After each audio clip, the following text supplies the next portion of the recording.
Donald Trump also just hit the worst polling numbers of his entire presidency. And this is not some outlier from a left-wing think tank. This is from CBS YouGov. It is getting so bad that even they can't sugarcoat the disaster. The bottom is falling out, and I want to break it down. In February, Trump was +6 approval. Approve versus disapprove, +6. In March, it was even. He had lost 6 points. In April, he's at -6. That is a 12-point swing in under 2 months. And the number that should terrify every Republican running with him, this is the key, is that 54% of Americans now blame Trump for the state of the economy, and only 21% blame Biden. Now, as always, when we see these numbers, we go, oh, it's breaking my brain that 21% blame Biden. It's breaking my brain that only 54% of Americans now blame Trump. And you're right.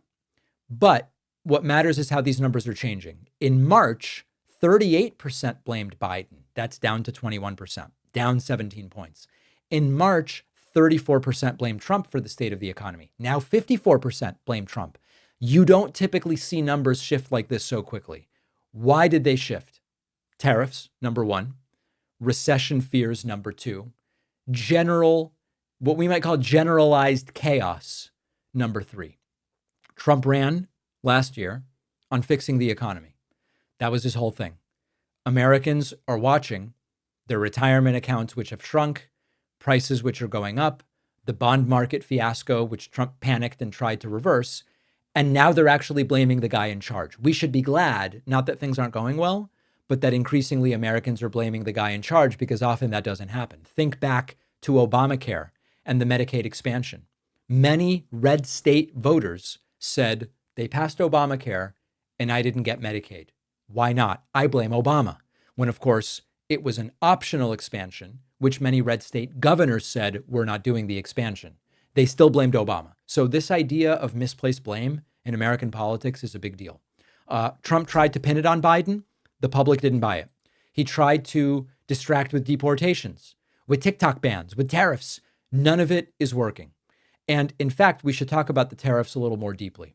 We covered the small business owner who saw the China import tariffs go from $26,000 to multiple six figures overnight.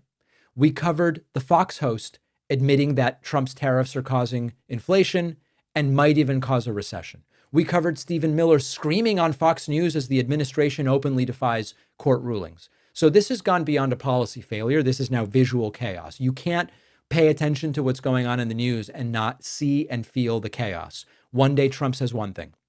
The next day an advisor contradicts it. The next day they deny both. And Americans are watching, and they're not confused anymore. They're increasingly angry. We've seen presidents dip in polling before. But this isn't, a second term slide because of a scandal or because of fatigue. This is the brand Trump created, which is I'm good at the economy, getting obliterated. And we're not even at the worst of it yet, because the full effects of the tariffs, they're ostensibly paused, some of them sort of for 90 days or maybe not quite so much. But we've only dealt with the announcement of the tariffs and a little bit of the implementation. The full scope of the implementation is ahead of us still, if Trump's going to do it. Trump's approval is already underwater before the real backlash begins. We talked about that as well. But it only matters if Democrats have something coherent to offer. I don't know that they do. And this is why every single elected official that appears on this show, I will have been and will continue to say, we know Trump's bad. We see what he's doing.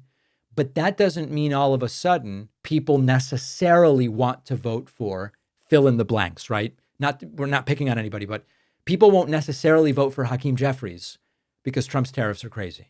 People won't necessarily vote for Chuck Schumer because Trump's clueless on trade. And so there has to be some coherent idea here as to what to do next. Some of these ideas I do include in my book, The Echo Machine. The book is really more of an overview as to how we got here, but there are ideas in it. And to everybody who's bought the book, thank you. And please remember to leave a review on Amazon, Barnes & Noble, and Goodreads, if you would be so kind. Let's take a very quick break. We'll get to some of your feedback next. Our sponsor, Magic Spoon, has been with us a long time. They do the high protein, zero sugar cereals and treats, nostalgically reinventing some of my favorite childhood snacks. Many of you know, for me, cereal was not breakfast, it was a snack, and that is still the case.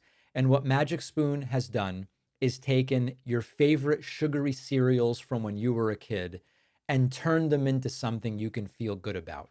Magic Spoon is also launching a brand new high protein granola, true to the Magic Spoon promise, packed with protein, crunchy, 13 grams of protein, zero added sugars, and in delicious flavors like dark chocolate almond, honey almond, and peanut butter.